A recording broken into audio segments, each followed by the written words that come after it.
Halo semua, kembali lagi di channel Naik Level. Pada video kali ini saya akan membahas kembali analisa saham PJAA atau Pembangunan Jaya Ancol ya.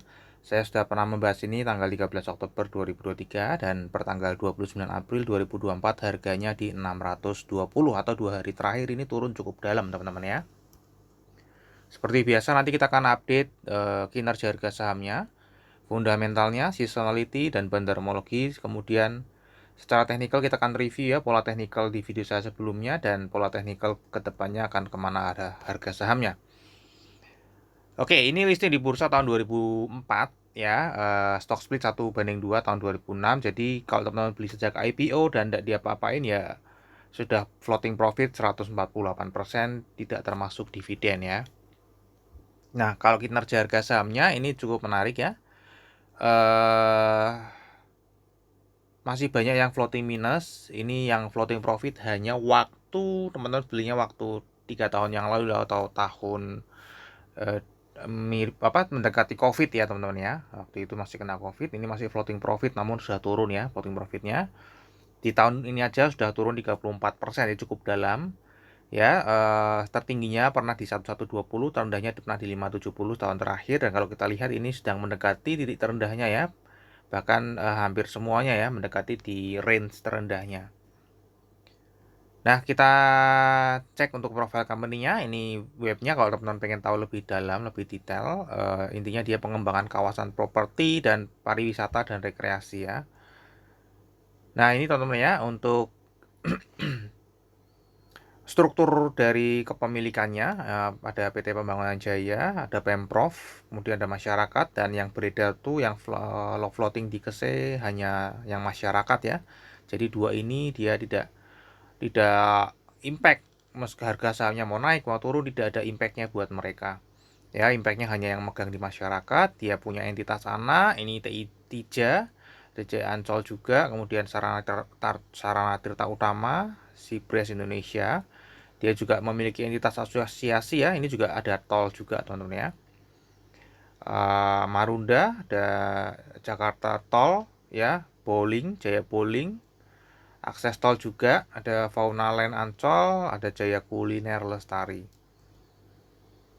Nah, ini segmen usaha dari Ancol namanya terbagi menjadi 5. Yang pertama itu the property. Ya, dia ada pengembangan 8 properti tepi pantai ya. Ini ada Marina Coast Royal Residence, Marina Coast The Green, Marina Coast The Bukit The Cove, ada Costa Villa, Northland Apartment, Jaya Ancol Seafront, Townhouse Puri Marina ya. Jadi ada 8 properti dia miliki. Kemudian untuk turisnya itu dia ada 7 kawasan ya, yaitu Fun, SeaWorld, Samudra, Atlantis, Birdland, Eco Park, sama Pasar Seni. Ya, kemudian untuk resort dia ada 3 ya, ada Bidadari Island, Putri Duyung Ancol, ada Dolphin Island juga. Kemudian ada kuliner ya, kulinernya ya ini ada AW, kemudian Solaria, McDonald's, Starbucks ya, dan more ya. Ada kuliner, kemudian ada MICE ya. MICE ini adalah tempat-tempat untuk meeting, insentif, ada konvensi dan pameran. Nah, pendapatannya di kuartal 1 2024 ini tanah dan bangunan pendapatan real estate-nya mulai ada ya. Kemudian yang paling besar sebenarnya dari tiket ya. Tiketnya ini turun teman-teman ya, dari kuartal 1 2023 ke kuartal 1 2024 ini turun ya teman-teman ya. Untuk pintu gerbangnya naik tapi wahana wisatanya yang turun. Jadi jumlah pengunjungnya naik tapi yang main wahana wisata itu menurun. Ya, jadi cuma masuk aja. Jadi ini terjadi penurunan. Ya, kemudian untuk restonya juga turun, kamarnya juga turun teman-teman ya. Kemudian untuk lain-lainnya ini yang cukup besar adalah penyewaan kios, ini naik teman-teman ya, lahan dan gedung. Pengelolaan perumahannya juga turun, sponsornya juga turun ya. Barang dagangannya naik ya, yang lainnya kecil. Overall ini sebenarnya secara pendapatan turun tipis ya, turun tipis. Nah, kalau kita cek kinerjanya secara jangka panjang, uh, sejak 2008 ini sebenarnya masih range naik ya. Ini turun di COVID ya, rugi 2 kali, dia sudah pulih. 2023 ini bagus ya, Nah, kemudian nih 2024 ternyata kok kinerja kuartal 1 kurang memuaskan, teman-teman ya. Secara annualize ini turun dari sisi pendapatan mau labanya terutama yang turun cukup banyak ya. Di mana pendapatannya diprediksi manajemen memperkirakan akan naik 10% di tahun 2024, tapi di kuartal 1 2024 ini masih belum kelihatan, bahkan cenderung turun ya. Kemudian untuk struktur pendapatannya ini kalau kita lihat sebenarnya secara laba kotor masih normal ya, masih oke ya, turun tipis dibandingkan 2014. Kemudian laba usahanya ini juga turun. Nah, ya laba bersihnya yang turunnya cukup dalam ya, kita akan lihat eh, kenapa ya. Kita lihat ya, pendapatan turunnya tipis. Nah, cuman beban pokok penjualannya naiknya lebih tinggi daripada penurunan pendapatan ya teman-teman ya. Jadi laba kotornya turunnya lumayan dalam nih teman-teman ya. Kemudian beban usahanya juga naik. Ya, jadi bebannya naik nih, baik HPP terus beban usahanya naik. Ya, sehingga laba usahanya tambah drop lagi nih teman-teman ya, berkurang hampir separuhnya ya laba usahanya. Nah, ini penghasilan atau beban lain-lainnya ini berkurang, good, tapi tidak ada artinya secara nominal. Ya, kemudian ini beban pajak penghasilan ini malah berkurang, ini malah sebenarnya jelek ya. Harusnya bertambah karena kalau ini berkurang berarti ya income-nya berkurang. Secara overall laba bersihnya turunnya cukup dalam 71,5% ya. Nah, kalau kita cek secara valuasinya rata-ratanya ini ada di 0,62 dan di 1,05 dan saat ini ada di 0,62. Jadi sebenarnya masih di bawah rata-rata ya untuk PBV-nya di 2004 annualize ini teman-teman ya. Kemudian kalau kita lihat secara pernya ini jadi naik ya. Sekarang ada di 19,91 di mana rata-ratanya 9,9, jadi tiba-tiba naik dia teman-teman ya. Tiba-tiba dia naik karena memang di tahun 2024 ini tadi labanya turunnya cukup dalam. Ya, sehingga secara pernya valuasi tiba-tiba loncat menjadi mahal. Dan earning yield-nya juga jelas menjadi mahal. Nah, ini sebenarnya ada negatif ya, jadi rata-ratanya tidak kurang akurat ya. Saat ini itu ada di earning yield 5,2 di mana harga saat ini berarti langsung menjadi mahal. Ya, wah, di video saya sebelumnya ini evaluasinya murah. Tapi begitu keluar perform kuartal 1 tiba-tiba valuasinya jadi mahal. Ya, berapa harga wajarnya teman-teman ya untuk di kuartal 1 2024 ini itu ada di 217 sampai 326. Jadi harga saat ini kan sudah turun 2 hari berturut-turut yang sangat dalam, itu pun masih jauh lebih mahal dibandingkan harga wajarnya, yaitu lebih mahal 90 sampai 185% ya. Jadi sangat mahal, makanya tekanan jualnya mungkin cukup tinggi ya, karena turunnya sangat dalam teman-teman ya labanya. Untuk dividen ini tidak rutin bagi dividen teman-teman ya. Untuk 2020, 2021, 2022 tidak membagikan dividen. 2022 ya, ini 2023 ini bagian ini ya. Karena masih merugi tahun 2021 ya. Kemudian untuk di 2025 ini estimasi kan turunnya cukup dalam ya, hanya 33 per lembar saham. Jadi kalau misalnya membagikan sama 20%, maka atau 30% ya, ini 30% ya. Ini ada di 9,9. Dengan harga saat ini pun masih kecil ya, 1,6. Kalau kita lihat rata-rata ini ya jarang ya. Ini pernah di tahun 2017 1,78 ya. Yang lainnya itu di atas 2 ya teman-teman, 3, 4 itu ya. Ini berarti forecastnya adalah dividen kecil lagi nih teman-teman di tahun 2024. Namun ini kan baru kuartal 1 ya. Nanti kita lihat kuartal 2 karena kan masih ada libur lebaran di bulan April ya. Nah, untuk kesehatan finansialnya kalau kita lihat quick ratio-nya ini di bawah 1, hanya 0,5, karena ratio juga mepet sekali ya, 0,5. Jadi ini perlu dipantau juga. Untuk debt to equity ratio-nya dia sudah mulai turun ya, utang obligasinya tinggal 1 yang 65 miliar, yang 160 miliar sudah lunas. Kemudian yang disayangkan sebenarnya di tahun 2023 ini ada penambahan hutang untuk membayar dividen. Jadi pembayaran dividennya itu mirip dengan pembayaran hutang ya. Jadi sebenarnya kalau nggak bisa membayar dividen sebaiknya sih nggak perlu membayar dividen ya teman-teman ya.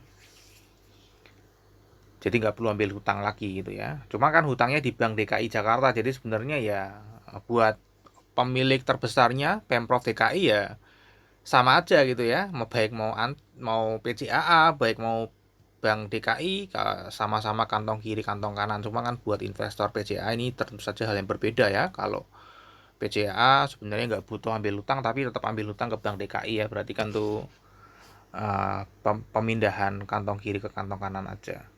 Ya, kemudian kalau kita lihat secara seasonality, ini ya bulan April sudah cukup turun cukup dalam ya, 31,49%. Ya, di setahun 10 tahun terakhir kita lihat yang berpotensi naik di atas 60% hanya di bulan Desember, teman-teman ya.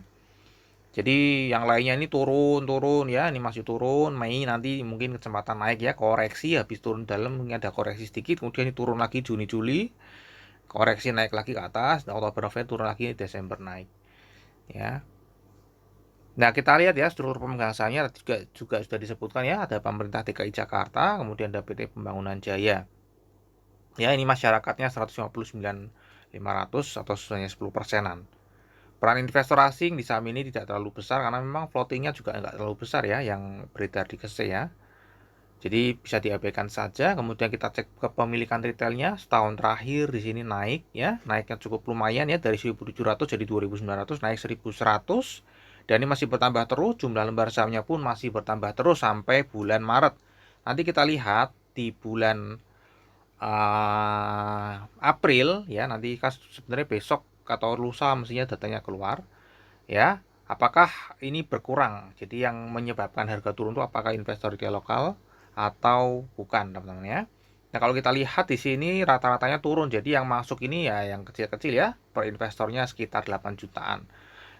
Februari ke Maret itu sekitar 2,4 juta per investor ya rata-ratanya, dimana rata-rata value yang punya di dalam itu ya 20 jutaan, dari 33 jutaan jadi 23 juta ya, turun. Nah, kita cek ya perpindahan struktur sahamnya setahun terakhir. Kalau kita lihat ini harus bersilangan ya, harganya naik, di sini jual seolah-olah distribusi gitu ya. Jadi di saat kenaikannya ada yang jualan ya. Nah, kemudian kita cek di bandar detektor juga big distribution, kita lihat di broker summary juga distribusi cukup besar ya. Jadi ini terkonfirmasi distribusi dari gambar ini ya. Di sini ada broker XL ya yang nanti akan kita catat dulu. Broker XL di sini membeli 4,2 miliar ya. Di sini broker AI yang jual cukup banyak ya, XL dan XC. Kemudian kita lihat lebih detail teman-teman ya. Jadi secara detailnya apakah terkonfirmasi distribusi di data ini lebih akurat? Ya, ini terkonfirmasi teman-teman. Kita lihat ya dari 160 juta itu kepemilikan paling besar adalah lokal ID. Ya, lokal ID. Jadi sebenarnya ini cocok untuk dividen ya, karena pergerakannya itu digerakkan oleh investor retail lokal yang tidak teratur teman-teman ya. Kecuali mungkin ada satu kelompok ya, satu leader, satu influencer dengan followernya satu arah gitu ya, itu mungkin bisa menggerakkan harga secara masif. Ya, tapi kalau sendiri-sendiri terpecah-pecah mestinya harganya biasanya cuman sideways aja. Kita lihat ya kepemilikannya investor retail lokal paling besar, terbesar kedua ada di ini investor asing ya di sini foreign IB, kemudian terbesar ketiganya di foreign others. Kita lihat ya di ketiganya ini setahun terakhir lokal ID membeli sahamnya. Ya terbesar kedua menjual sahamnya. Terbesar ketiga foreign others ini tidak ngapa-ngapain ya, tidak ada pergerakan yang berarti. Nah, kalau kita lihat di sini kan investor retail lokal membeli, reksadana asing membeli juga, namun baru terakhir-terakhir ya membeli, namun jumlahnya nggak banyak teman-teman ya, lebih banyak investor retail lokal.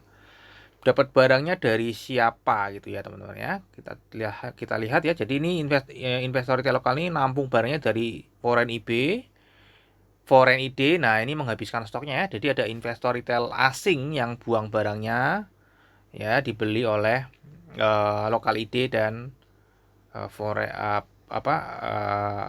IB dan lokal ID ini jual barang dibeli oleh sini ya. Ada lokal corporate juga dijual juga ya. Terus lokal others ya. Jadi nampung selama setahun terakhir dan harganya ternyata naik teman-teman ya. Harganya naik. Jadi investor retail lokal ini antusias hajar kanan teman-teman ya. Yang ini antri di sell. Kemudian kita cek ya untuk di Februari ke Maret, lokal ID masih membeli, reksadana masih membeli reksadana lokal, tapi kita lihat di sini reksadana lokal dia tidak terlalu dominan ya. Memang ini sudah menjadi terbesar ketiga ya setelah foreign others. Foreign others tidak bergerak kemana-mana. Foreign IB juga masih memberikan tekanan jual, lokal others juga masih memberikan tekanan jual. Ya jadi bisa ada tekanan jual, namun yang nampung ini reksadana asing mulai masuk teman-teman ya. Reksadana asing mulai masuk nih teman-teman. Jadi cukup menarik juga ya. Nah, teman-teman kalau misalnya pengen dapat data seperti ini, teman-teman bisa cek di deskripsi ya, ada video penawaran saya untuk teman-teman bisa memiliki data ini ya, bisa ngecek supply and demand secara detail. Kemudian kita cek ya untuk saham pola saham month to date-nya di bulan April ini kita lihat turun ya, di sini turun dan di sini terkonfirmasi 2 hari terakhir turunnya cukup dalam.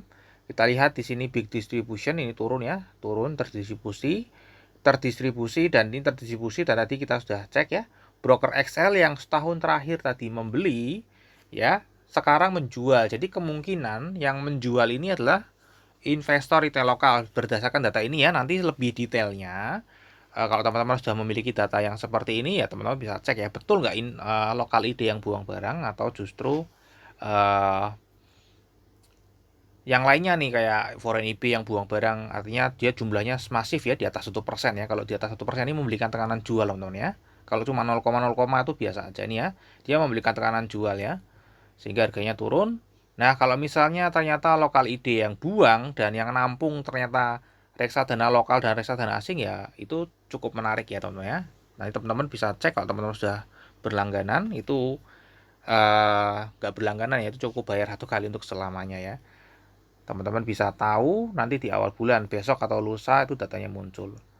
Ya, teman-teman bisa cek kalau yang buang investor retail lokal ditampung oleh reksadana ya itu menarik teman-teman ya, kita bisa mulai kecil masuk beli. Kemudian kita cek ya ini adalah pola teknikal di video saya sebelumnya ya di mana waktu itu harga masih 970 ya saya prediksi dia yang akan ranging di sini kemudian dia akan breakout ke 1050 ya.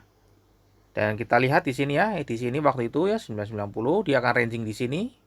Ya, kemudian dia akan breakout ke atas dan menuju 1050 tapi ini tidak sampai 1050 teman-teman ya, nyaris ya. Kemudian dia turun lagi ke area ranging dan dia break ke bawah teman-teman ya, breakdown ke bawah di MA 200 kemudian dia break lagi ya. Jadi dia break dari area ranging 800 ya. Ini di sini di break ya. Jadi setelah MA 200 di break dia area rangingnya juga di break ya teman-teman ya. Nah siapa yang nge-break ini ya nanti kalau teman-teman bisa punya datanya bisa ngecek di data itu ya. Untuk bisa mengambil keputusan apakah harganya masih bisa turun lagi atau kemungkinan akan ranging di sini ya. Atau justru malah akan kembali naik. Ya, likuiditasnya pun turun teman-teman ya. Dari yang sebelumnya 1,1 M per hari ini turun menjadi hanya 621 juta per hari.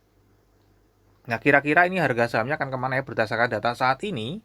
Karena masih distribusi, ya prediksinya sih masih tetap akan turun ya, karena ini masih ada distribusi. Mungkin masih akan turun, bisa ke 500, kemudian dia mungkin akan ranging setelah turunnya. Nah, ini harus melihat data lebih lanjut ya teman-teman ya. Kalau berdasarkan fundamentalnya mestinya ini pemiliknya kan banyak lokal ID ya. Lokal ID ini kan banyak yang cenderung ke kinerja laporan keuangan ya. Kinerja laporan keuangan baru keluar dia langsung spontan ya, langsung jual aja. Ya, nah jadi berdasarkan itu kemungkinan psikologisnya masih pengen buang barang ya mungkin akan turun lagi namun sampai ke mungkin 500 ya. Nah, nanti kalau datanya muncul kita lihat nanti bisa dirubah, mungkin prediksinya bisa berubah. Kemudian kita masuk ke sahamnya tadi untuk kinerja jangka panjangnya masih naik, kinerja jangka pendeknya turun ya untuk 3 bulan pertama di tahun 2024. Valuasinya jadi mahal, tidak rutin bagi dividen, forecastnya nanti tahun 2025 ini bukan 2024 ya. Itu 1,6%, berpotensi naik di atas 60% ada di bulan Desember. Untuk Maret ke Maret ada distribusi, 1 sampai 29 April masih ada distribusi. Ya, tadi teknikalnya dia breakdown dari area ranging ya teman-teman ya. Jadi tinggal menunggu saja. Karena fundamental sudah keluar, nanti tinggal data bandarmologi per tanggal 1 atau 2 Mei keluar, nanti kita akan lihat ya. Jadi akan menentukan pergerakan harga sahamnya seperti apa. Oke, terakhir disclaimer teman-teman, jadi analisa yang saya bagikan di YouTube ini adalah analisa saya pribadi yang tentu saja juga bisa salah. Ini bukan ajakan jual atau beli saham BCAA ya, teman-teman. Tetap wajib melakukan analisa sendiri ya. Jadikan video saya ini hanya sebagai second opinion, pelengkap informasi saja sifatnya ya, bukan landasan utama melakukan aksi jual atau beli. Oke, mungkin sampai di sini dulu aja analisa saham BCAA ya. Semoga bisa bermanfaat. Kita akan ketemu lagi di video yang berikutnya.